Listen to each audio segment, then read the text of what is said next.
Bonjour les filles! Aujourd'hui, je vous présente une vidéo je dirais en deux parties. La première partie, je vous montre comment je fais mes coulissures sur mes projets. Ça, vous allez le voir, je dirais, en vitesse réelle. Puis après ça, j'accélère la vidéo pour que vous puissiez voir le reste de la confection de ma page de A à Z. C'est une vidéo que vous voyez présentement sur YouTube, mais si vous aimez beaucoup les vidéos que je fais, j'en mets sur mon bulletin électronique à toutes les semaines, mais j'en mets aussi sur mon groupe Facebook. Alors, si vous allez sur Facebook et vous cherchez Stampin' Up avec Nancy Gauthier, vous allez pouvoir rejoindre le groupe. C'est gratuit, vous avez juste à cliquer sur rejoindre. Moi, je vais vous accepter en dedans de 48 heures. Et ça va vous permettre de voir un groupe que j'ai créé, je dirais, avec des gens qui aiment faire du scrapbooking avec moi.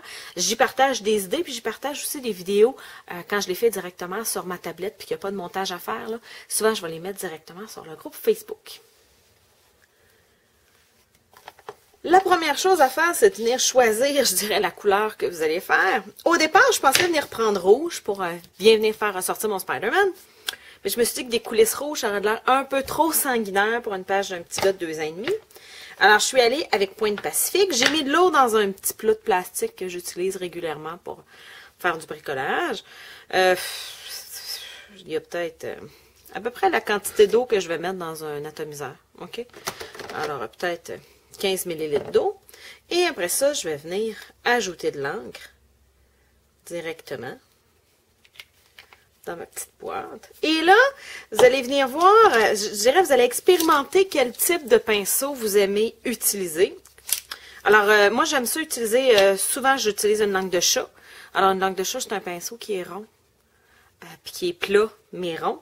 Je trouve que ça fait moins de marque que si je prends un pinceau carré. J'ai l'impression qu'un pinceau droit comme ça, ça fait des marques droites, là. Alors, moi, j'aime mieux utiliser une langue de chat. Il y en a qui aiment mieux utiliser un pinceau rond, alors qu'il va être rond tout le tour. Alors, vous allez vraiment y aller avec, je dirais avec l'expérience, vous allez voir ce que vous aimez mieux. Et là, quand vous allez brasser, vous allez voir, je dirais, l'opacité de votre projet. Alors, moi, je vois que quand il n'y en a pas très épais, c'est pas encore assez opaque à mon goût.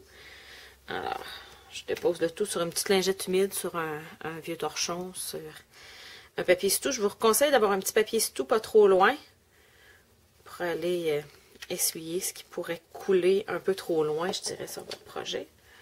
Alors, vous brassez jusqu'à temps que vous ayez... Là, je vois que j'ai plus la couleur que je veux. Et c'est toujours plus facile d'en rajouter que d'en enlever. Hein? Si vous avez besoin d'en enlever, il faut vous rajouter du eau. De l'eau, là, vous allez vous ramasser avec un peu trop d'encre. Alors, j'y vais. Et puis là, comme vous pouvez voir, j'ai fait ce qu'il ne faut pas faire. J'ai échappé une goutte. Alors, avec une petite lingette humide, vous ne ferez pas de miracle.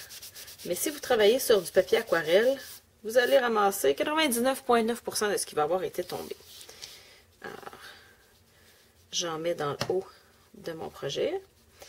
Et si vous voulez que ça perle et que ça dégoûte, vous êtes mieux de travailler avec du papier aquarelle. Alors, vous en mettez beaucoup trop, je dirais, sur votre projet. Et moi, je dirais, je guide un petit peu mes gouttes. Tu sais, je lui dis, descendez pas tout en même place, là.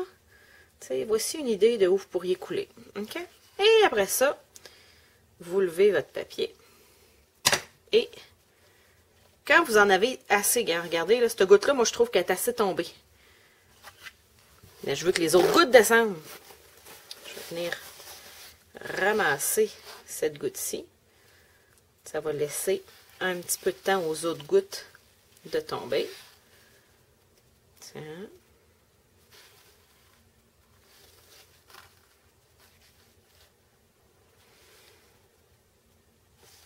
Et là, si je voudrais avoir plus foncé, j'irais mettre plus d'encre. Et là, moi, je pense que ça vient assez bien chercher la couleur que j'ai dans mon Spider-Man. Si je voudrais avoir d'autres coulisses, il faut juste que je vienne les provoquer. Il faudrait que je vienne mettre encore un peu d'encre dans ce coin-ci. Venir la provoquer un peu. Puis elle va finir par couler. Je vais arrêter celle-là. Regardez bien ça. Ah ah! Alors, vous ne pouvez pas prévoir parfaitement ce que ça va donner, mais vous pouvez avoir une assez bonne idée. Je vais venir finir, je vais faire ma page, je dirais, en 2 sections. Alors, je vais avoir, non pas des coulisses, mais quand même un peu de travail dans le bas. Alors, je vais venir m'ajouter un petit peu d'encre dans le bas. Et je dirais l'essentiel de mon arrière-plan est fait. Il faut que je laisse sécher quand même assez longtemps.